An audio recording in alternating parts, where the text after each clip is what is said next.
It's wonderful to see you all here, many familiar faces this morning. My title I chose because I don't have a science degree, but still it's been quite the journey, and I want to share my story with you all. It's important that we all consider degrees outside of the scientific disciplines as well to be involved. It can be very beneficial, and I think it's very important.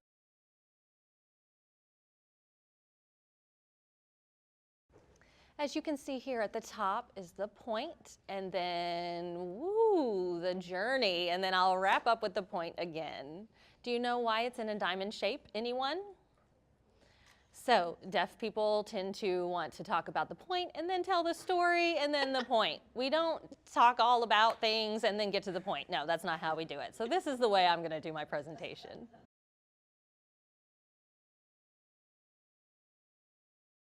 So what is the point? Today, what I'm doing, I could not have predicted I would be involved in this way back when. Not at all. I had no idea that I would be doing what I'm doing today. I did put some pictures up there to represent the surprises that life might throw at you. For example,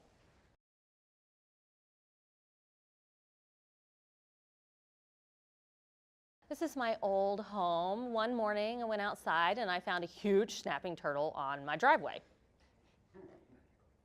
I was trying to go to work and I couldn't.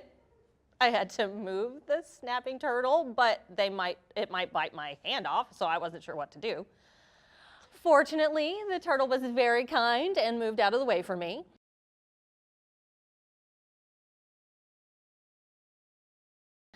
In the middle picture, I'm pregnant with twins. I definitely did not ask for that either. Surprise, twins. That's another curveball thrown at me from life.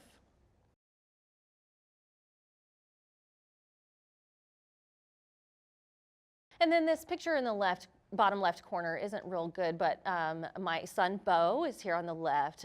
We were taking a long road trip, and can you see this doll?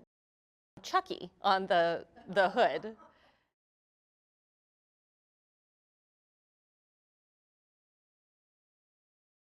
It was really strange.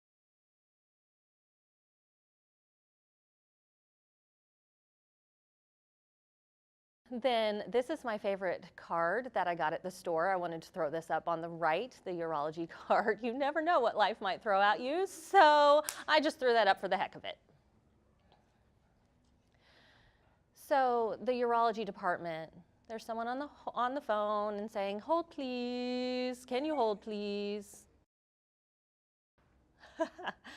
The point is, I had no idea that I would be doing this work back when I started my academic career.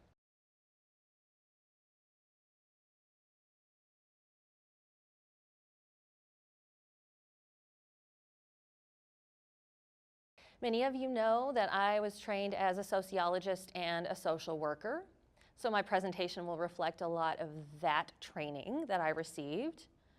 And my focus has been on the life cycle, or will be. So I'll talk about events that happened over my life, and I'll be focusing on the divorce here, and it's different ways of explaining what I plan to discuss today.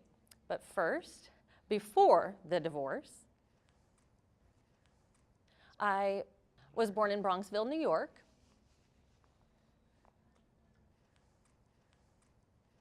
I was the first deaf child born to my hearing parents, and a redhead. My parents, neither one had college degrees. They met at college, but neither finished to acquire their degrees. When I was born, then they found out I was deaf at 8 months old. They popped a balloon, and I didn't react to that. My grandparents lived with us as well. My grandma was convinced that I was deaf, and there was a lot of discussions happening. There were lots of different discussions or stories related to who actually realized finally that I was deaf. But anyway, I went to the doctor. In White Plains School for the Deaf, they sent a lot of deaf kids there, but we started the process. They put me in Lexington School for the Deaf first. I have no recollection of that school experience. It was an oral program. My mom commuted. It was a day school in Queens. The Lexington School was a day school, so we commuted there and back. Individuals at the Lexington School suggested that I might be better placed in the White Plains School for the Deaf. So I did go to Fanwood. At that time, I'm assuming it was a C, Signing Exact English program. It was kind of in the 70s, and there wasn't a good established way to communicate with deaf children at that time. Teachers at that school told my parents that they didn't think that it was the right program for me, and suggested that my parents send me to the Clark School for the Deaf in Northampton, Massachusetts. It was a completely oral program, and I stayed at a dorm there for, a month or two, and then go home on the weekend and go back to school. It was very fun. A lot of people have attached a stigma to oral schools, and in the classrooms, the teachers were more strict about not signing, but out in the dorms and outside of the classrooms, we made up our own signs and communicated in sign language. So I enjoyed that experience at Clark School for the Deaf. So these are the first three schools in my transition between the three.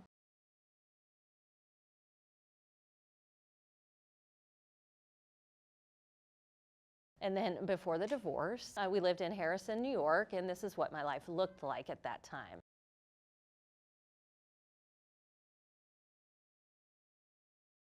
My house is in the background, the far left top picture. I'm in the dress. I'm not sure who the person on the far left is. And then the shorter two girls in the middle are cousins that we grew up with. So the four of us were very close in age, maybe 3 years separating all of us. And my sister is the one in the German clothes there on the far right, in the German dress.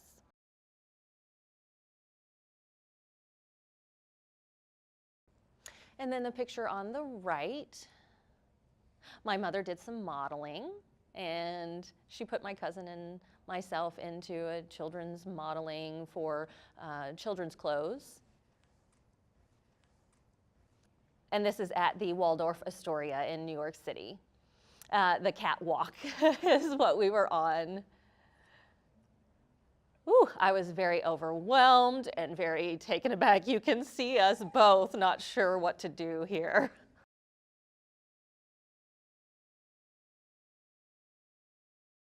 And then here, the bottom picture, you can see my hearing aid. Yes, it was big for little kids. We didn't have hearing aids the size for small children at that time. And we did have the box for the amplifier. And then this is my dad. And then my nanny, you can see part of her face. At that time, well, the divorce was in process, actually, at this time the picture was taken. That was my life prior to the divorce.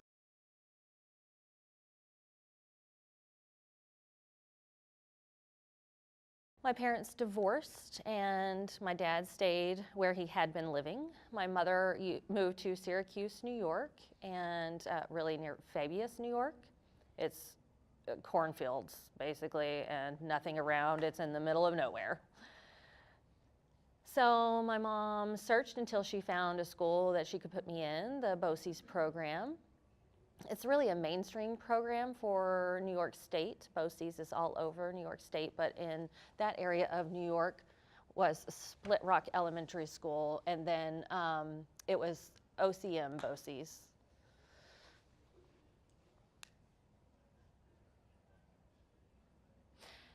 That was the time I met other deaf people from the area. Many of them could use their spoken voice. Some could sign a bit, but those who could sign typically were very English, not so ASL.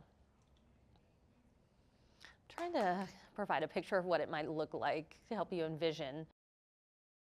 We were at a farm and had to drive about 40 minutes. If you rode the bus, it was an hour and 40 minutes to get from home to school. Oof, one way. And then you'd have to go to school and then back. So on the bus, I typically would read books, spending my time all the way to school. It'd keep me busy. No tablets or iPads at that time, so I read books.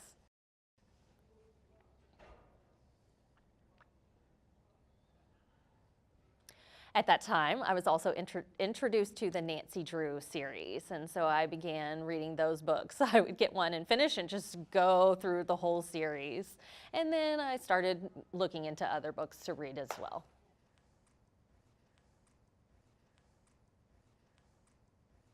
So at school number 4, I entered 3rd grade. Was there through 4th, 5th, and 6th. It used to be K through 6, now it's K through 5.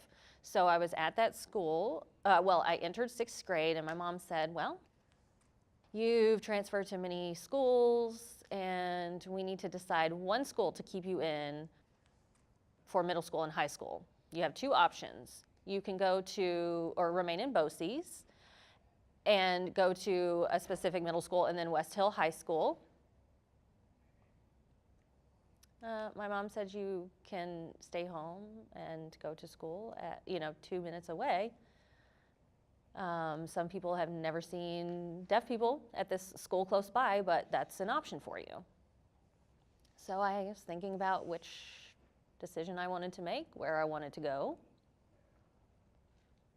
There were 30 students in the deaf program and a range of ages. And then at the other school, close by, I would be the only deaf person.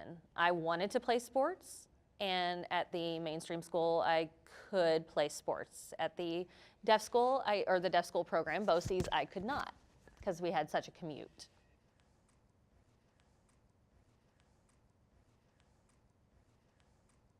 I didn't think about tryouts being at the school, but anyway, I decided to go to the mainstream middle school. And I got there, and there was another deaf person there, another deaf student. Erin Esposito, many of you may know her. She started in 8th grade. I started in 7th grade at that school, and woo, I lucked out because there was another deaf student there. I tried out for the sports, and many of the teams were very small, so I lucked out there again too and was able to make the sports teams. Great experience I had in 7th grade. And one biology teacher that I had was very vital to my 7th grade experience. She noticed that I was interested in biology and thought that maybe I should go to an NSF marine biology program for students. It was in Wallops Island, Virginia, and Marine Bay, Virginia. So I sent an application. I was accepted. I think they chose 15 students from all over the U.S. to go, deaf students. And wow, it was an amazing experience. I learned about marine ecology, horseshoe crabs, and I worked on an amazing project there. It was really, we studied ancient animals that had evolved over the years, and I was interested in the horseshoe crabs because of the interest I had, and learned about that. It was an amazing learning experience.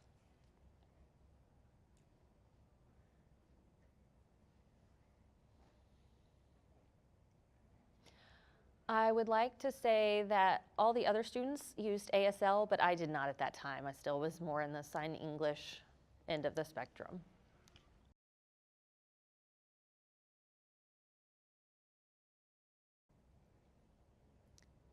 So 7th through 12th grade, I stayed at that school, Fabius Pompey Mainstream School. Stayed there 7th through 12th and graduated from that school. And this is my life compared to prior to the divorce and after the divorce are quite different.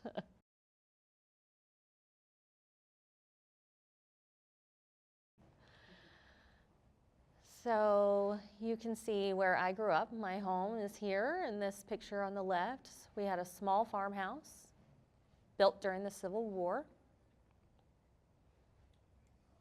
So the Military, the soldiers would fight during the day, and then they would go to this farmhouse in the evening and rest and overnight. It's very old. So this is where we lived, and then you can see next to that, it's a ski resort. We got lucky because I got to ski every day.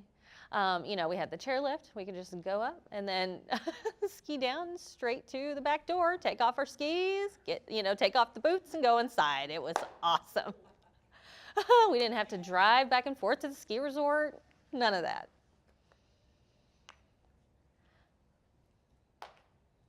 My high school had a large program, after-school program for skiing, actually. So they would, for parents who worked into the evening, the school would bring the students to ski at this little resort. You can somewhat see the ski trails in the top left picture. We had dirt roads, gravel pathways. Those were the roads that we drove on, and those were, I think this was about 2 or 3 years ago I took this picture, and so those gravel roads are still there.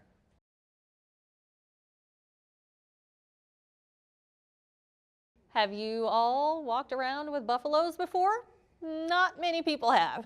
It was one of the dangers of living in a very rural area. You might come upon wildlife. Sometimes it's deer, sometimes it's something that you might not expect to see. People keep animals, all types of animals. The police don't come and check at what type of animals that people are keeping as pets in the country. Anyway, so there was a buffalo farm, or a cattle farm nearby as well, and then the buffalo would sometimes break out of the fence. You would not see that in the city. So this is a very nice picture. But if I would walk down this pathway,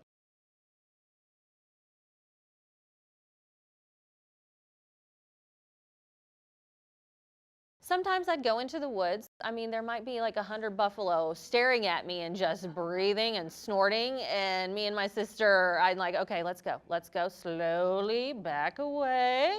Stay on the path. We'd slowly get home and then just go in and call mom and be like, whoa, what happened? So we would make sure that we stayed back home at that point. It was a little scary.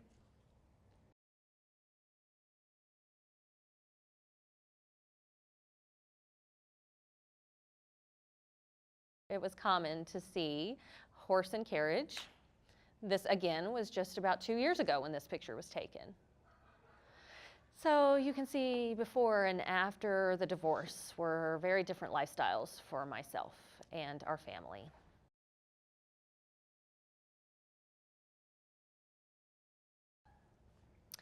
After I graduated high school, I went to RIT for their social work program. Really, the first major I had when I entered RIT was biology. I loved life science. So the second year, I found out I had to take physics and organic chemistry. So I got through the first quarter, and then the winter quarter, I decided that this was not my thing. I just wanted to do life science without all of that other stuff. So I tried to decide what I should do and decided to go into the social work program for clinical social work. You know, because it has the medical caretaking aspect of it. I graduated in 1998 with my bachelor's in social work. I went to East Carolina University for my master's in social work. That program started in May, the beginning of May. I hadn't actually graduated with my bachelor's degree yet because RIT would be, ending middle of May or so. So I asked my chairperson here, what am I supposed to do? What can I do? The chairperson called East Carolina University and talked to them. And networking is another key thing I'll be discussing. But the chair called and guaranteed that I would be graduating, and there was no doubt about that, and asked if I could commute for a period of a month until I finished with my RIT degree here.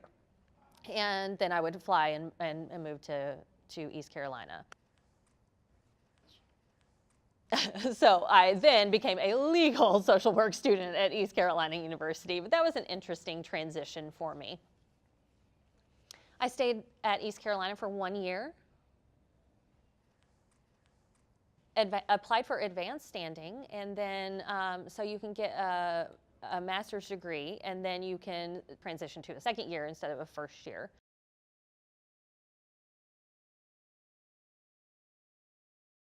After I finished that degree, I came back here. My husband was still a student, so I was trying to decide if I should find a job now or explore other educational opportunities.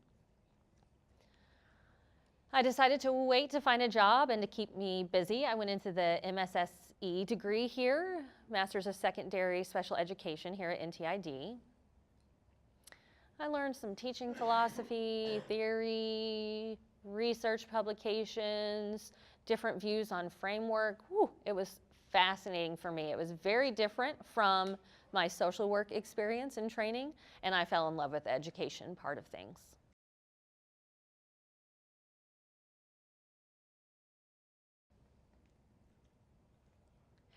For my actual employment and jobs, I have had 2 thus far.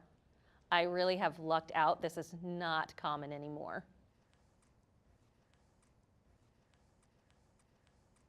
I was at the end of the era where individuals typically stayed in their job and position for 30 or 40 years. Now people have started more and more to transition between jobs and not stay in one for 30 to 40 years. But I entered the MSSE program.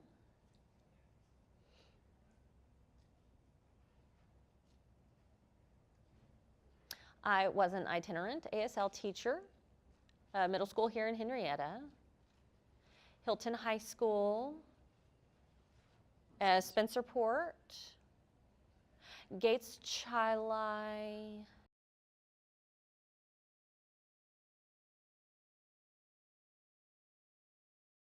Greece Athena schools. I taught ASL at those different schools, and it was interesting how I taught. So I had 4 classrooms. Roth Middle School was separate, but the other 5 schools, or the other 4 schools, I would go to one school once a week or once a month. So they would have a TV, each classroom, each site. Really, it kind of looked like an airplane almost, how it's set up with the cameras and the control panel for all the technology. I'm trying to think about the ASL class. It was kind of like the early version of online classes where you actually have a physical class plus, you know, I could see the people, Greece and then Gates Chili on the screens. I had different screens for the different schools that joined us virtually.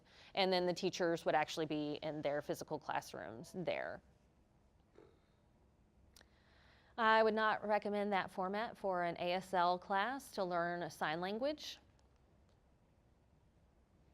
But I had a supportive team from the social work department that I graduated from, and then I had a perfect job. I thought I would be a perfect fit for that job, so I applied, and I asked the person who who hired me why they picked me. I was 26, 27 at that time. ASL teaching was my only experience thus far. But they said that I had both the social work and education degrees.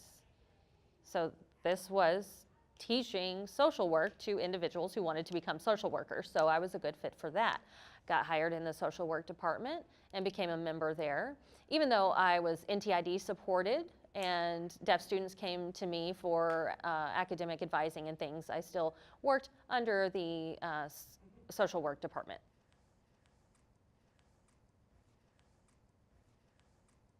So the chair for the NTID social work supported group, we had 2 other people, myself, an office assistant, and then 1 other person, just the 3 of us. I was asked later to become the chair of that group. But there was some reorganization happening. NTID decided to merge the NTID social work supported department with the NTID liberal studies department. So we merged, and I became under the liberal studies department at NTID. We wanted to think about what the programs would look like in the future. I decided to talk with the chairperson of the social work department. Broach-Rodenheiser.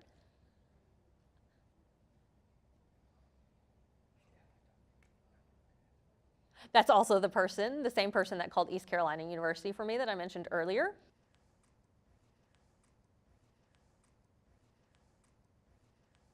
Wondering if he retired, if maybe he would think I could apply for this program, not the NTID program, but the RIT program. It's a support team for NTID students, yes, but I wanted to work in the social work department.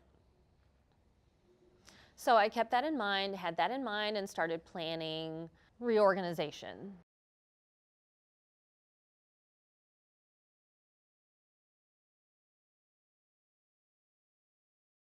So I looked into 2 different PhD programs. I chose these 2, the University of Rochester, either the EdD or PhD. The program is called Teaching and Curriculum, the EdD program, and then Teaching, Curriculum, and Change was the PhD program. So the one including change included social reform. At that time, there were maybe 2 or 3 universities with that type of focus. University of Rochester was one of those 2 or 3. I also applied to Syracuse University for a program called Cultural Foundations of Education. I was fascinated with that because of the cultural foundations of education. I had never seen that before. No programs that offered that type of perspective or lens. Plus, Michael Schwartz also taught in that program. He was a Syracuse law professor, and he taught at that time. He's deaf himself. I was aware of him. So I submitted my applications.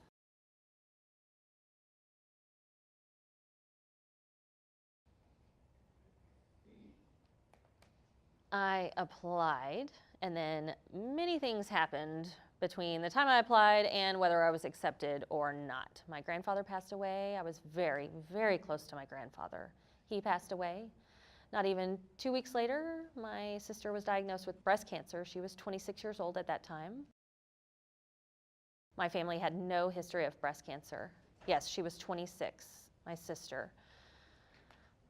Good news, she is now expecting her 3rd baby in April or May, so she is doing very well. Then, not even a month later, RIT decided to close the social work program, so my vision of becoming a chair of a PhD program completely fell through. So then what was my plan? What was I going to do?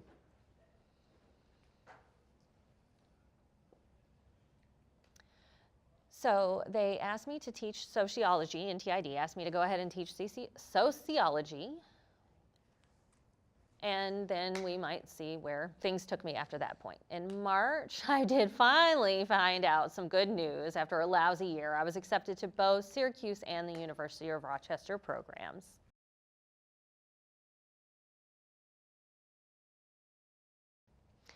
So, why did I choose a doctorate in education versus a PhD?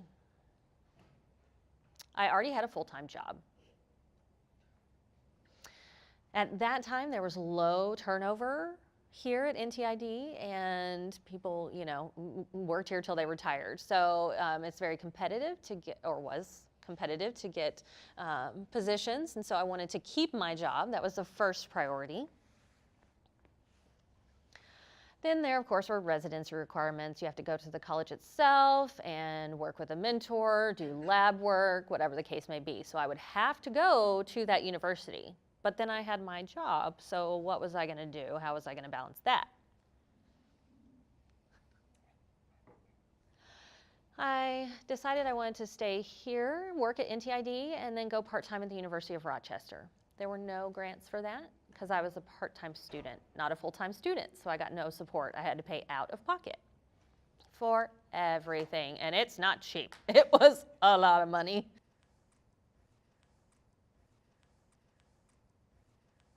I decided to go to the University of Rochester. Even though I was interested in the Syracuse University program, I could not commute at that time. Plus the residency requirement and no EdD there, educational doctorate. I decided to go to the educational doctorate program at the the University of Rochester.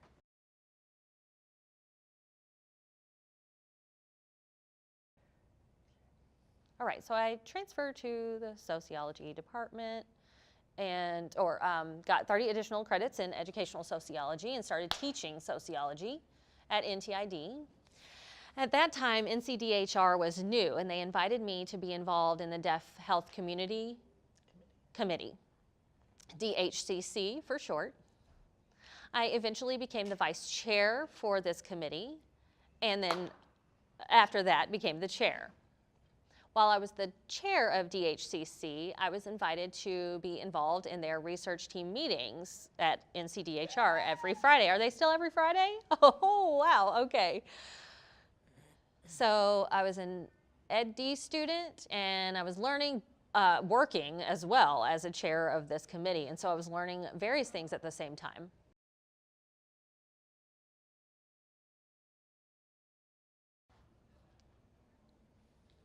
While I was there, NCDHR developed their Deaf Health Survey, and that involved a lot of discussion. You remember, Scott, yes.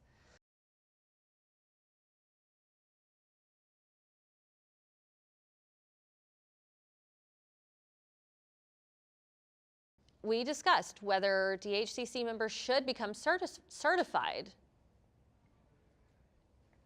And we had to have IRB, is Human Subjects Board, that evaluates research with human subjects. So we had to present to the IRB, and they're all community members. So becoming certified, all of our committee members becoming certified would be able to do more research and be more involved in NCDHR. Around this same time, Dr. Peter Hauser invited me to come observe his Deaf Health Lab meetings. And so I joined that to start observing. I mean, it feels like we're the old Before Bridges program, being exposed to deaf students and deaf professionals. Yes, at that time I was getting more exposed to the type of work that could be done.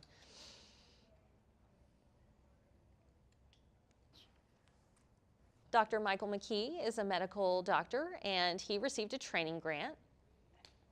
He asked me to participate and join that team because I have experience with qualitative research and was learning about that type of research at the U of R. He invited me to talk to the deaf community about their perspective on cardiovascular disease. And with my experience with qualitative research, I was a good fit for this team to help them develop more findings and results for the deaf community. So my path changed a bit.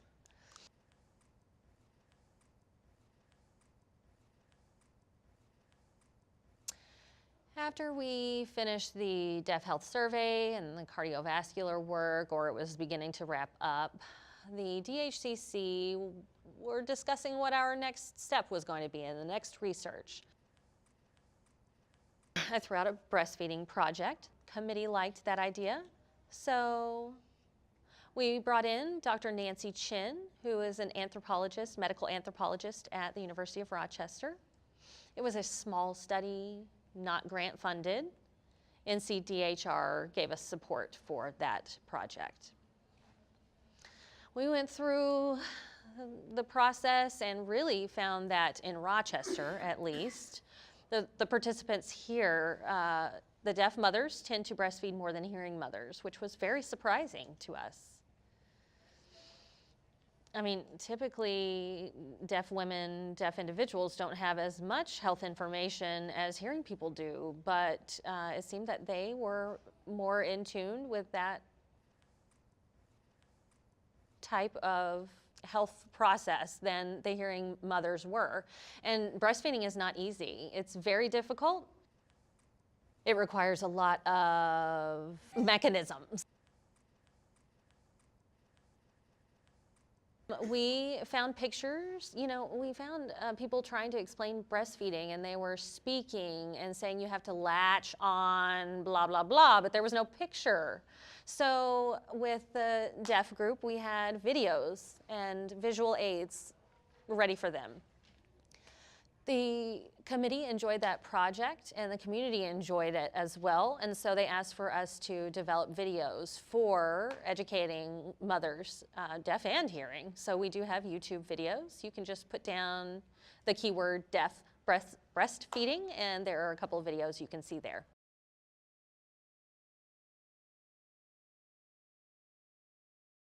More curveballs. I was a student at the University of Rochester.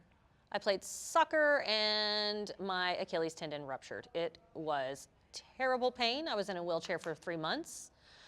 I couldn't go to school. I had to focus on recovery, which actually took about a full year. Ooh, Achilles tendon ruptures are no fun. I took my time off, some time off from school. Started back to school, trying to get back in the swing of things. My husband and I were trying to get pregnant because I was getting old at that time and felt like we needed to hurry up. And then, whoa, lo and behold, pregnant with twins. That was definitely not a plan that we had. So I say, yes, the first one born was planned, the second one was not planned. But I was studying at the University of Rochester, and I struggled very much with my advisor. I was losing motivation, so I changed advisors, and from then on, it was great. A good advisor, strong advisor is very important to your educational career.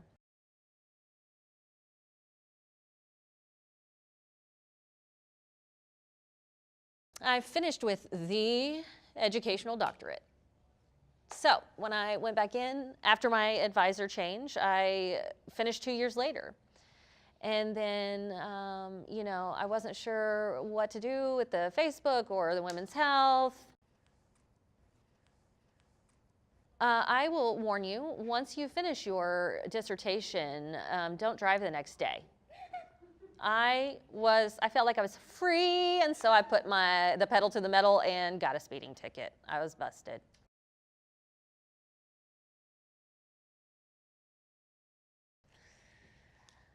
Once I finished my Ed.D., many opportunities came my way. It was really overwhelming, actually. I just never thought that I would get those types of opportunities thrown my way. It was amazing. Doors opened everywhere. Of course, yes, I put in a lot of hard work, but it's worth it. It has been worth it. I've been invited to present internationally and nationally. I've been to Korea. I've been to Turkey for various presentations.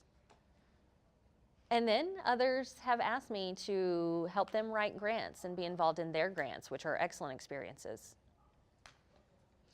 I was asked to join the Rochester Bridges to the Doctorate program with Drs. Hauser and Barnett. I work with the Bridges students, and it's one of my favorite jobs ever. I really enjoy working with the students this way. I then was invited to join an NSF grant, which is $500,000 awarded. I'm a co-PI for that, and I think about all the opportunities that have come my way. It's been amazing. Dr. Mike McKee, who I mentioned before, was involved in one grant. He asked me to join a new project, and that one is the PEP award, PEP award. Parents Empowering Parents is the program. I will be working years 4 and 5. This is currently in their first year, and so it's deaf people and deaf parents empowering deaf parents, trying to help them support each other. I also have 2 internal NTID grants that I have joined or teamed up with. Dr. Smith is one, sitting over here. So you can see that I'm very busy.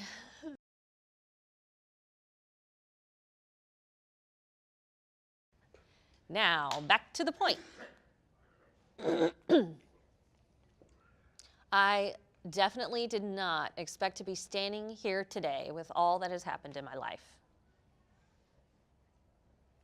I have a few tips for you all. If you're interested in a PhD or taking advantage of opportunities, you need to keep an open mind. Yes, many times I've been scared. I didn't feel like I was good enough, or I wasn't qualified, or that I could really do it. So go ahead and do it. Also, find the right mentors. They'll let you know if you're not ready. And they'll let you know if you are ready and help you hold your hand, Dr. Hauser. Yes, he agrees that they'll help you hold your hand to get to where you need to be. Also, be brave and grab that bull by the horns. You might miss many opportunities if you don't take advantage of them when they come around. Inquire, inquire, inquire. Maybe through questions, you might find people have similar interests to you and you might end up partnering in research or something you never know. Next is networking. I am very fortunate to be an extrovert. Woo! I love people. Well, I mean, sometimes people, well, I'll be honest with you. I interact and chat with hearing people less than deaf people, yes. It feels like it's kind of a struggle to communicate, and that's normal, even for an extrovert. So yes, you have to put more effort into talking with hearing people, but sometimes with deaf people you have to do that as well. Next, number 6, tell everyone what you're doing. Tell your story. Of course, you need to keep it to 2 or 3 minutes, not an hour and a half, but keep that in mind. Also, people are difficult to work with. Some people are very easy to work with. People have a variety of skills. Some people may be working hard with life, or, you may not immediately think you could work with someone, but you might realize that they're not so bad to work with. You need to see people as a team and partners in your life. That's my tips for you all, and I think that's it. I'll wrap up now.